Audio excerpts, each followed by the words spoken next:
As I said at the end of the first part, you're managing the National Call Centre in Bahrain, which is what, a government organisation, is it?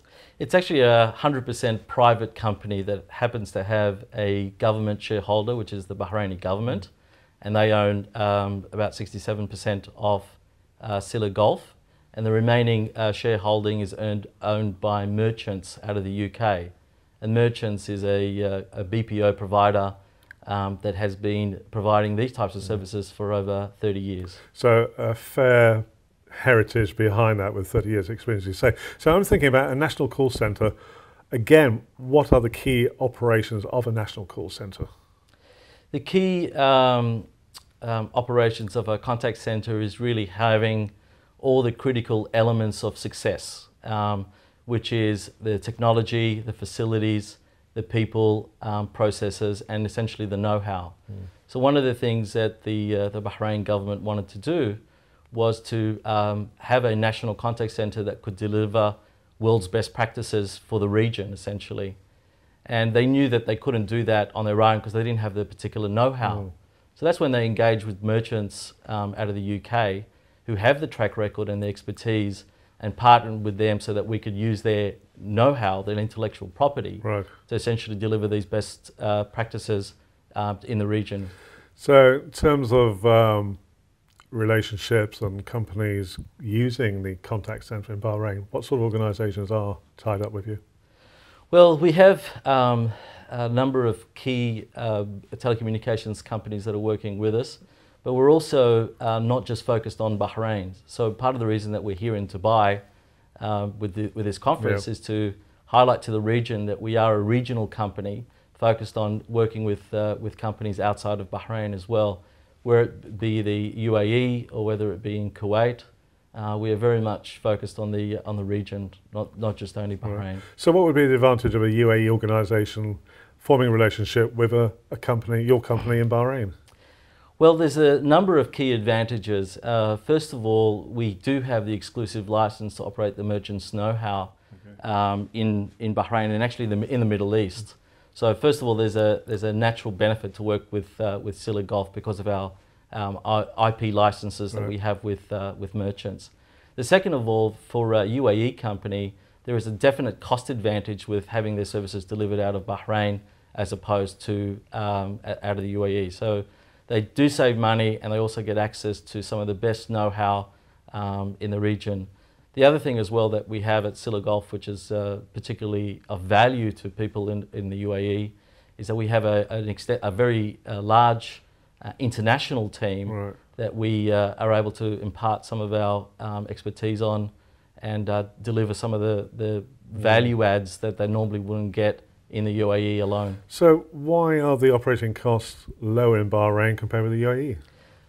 About 70% of the costs of operating a contact centre or back office processing is made up of labour costs. And so the labour costs in Bahrain are naturally lower. And I think when you measure it all up, the lower labour costs, you've got a willing labour force in Bahrain, great language skills with both English and Arabic, and I think it provides a very strong value proposition for companies in the UAE. So here in the UAE, well here in Dubai in fact, you could be up in terms of competition with the Dubai outsource zone. So is it a competition or could you have a working relationship, partnership? With the Dubai outsourcers? Yeah. Well, I think one of the things that we have done is test the marketplace. So we've actually spoken to a number of companies in the UAE about our value proposition. And our value proposition has resonated very, very well with a lot of the companies that we've spoken to. A lot of them have given us feedback that we're in fact quite unique in the marketplace and they haven't come across an outsourcer that's offering the same sort of value proposition as what we're doing. It's not just about our labour costs in Bahrain. It is really about our focus around differentiating them in the marketplace through our know-how and the way that we deliver customer service solutions for them. And are there guarantees in terms of sort of time turning around, say invoices, for example, which need to be processed? What sort of time frame would you operate on? What we would normally do to begin with is sit down and identify the needs of the customer, and work out what are the areas of improvement that we can actually provide for them immediately. So there'll be short-term gains, and then there will be longer-term gains. And what we generally do is map out a roadmap for them. It says, this is where you basically are today, this is where we're going to take you over the next 6 to 12 months. So it is fairly much a journey that we go on with our customers. And every customer is different.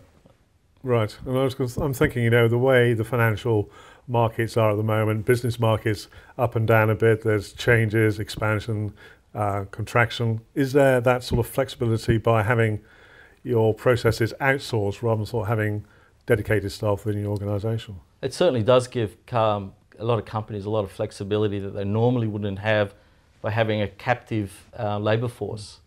So by using an outsourced provider like us, they do have the flexibility of ramping up and ramping down a lot more easily than if they did it on their own.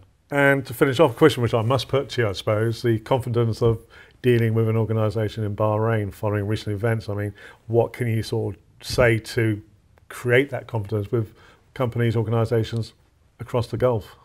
I can say that we do have our challenges in Bahrain, but I think at the same time, if people are willing to come to Bahrain and see what the climate is like, they will certainly see the safety, the ease of doing business, and will be more than comfortable working with a Bahraini-based company. Joe, thank you very much for joining us here on Face to Face.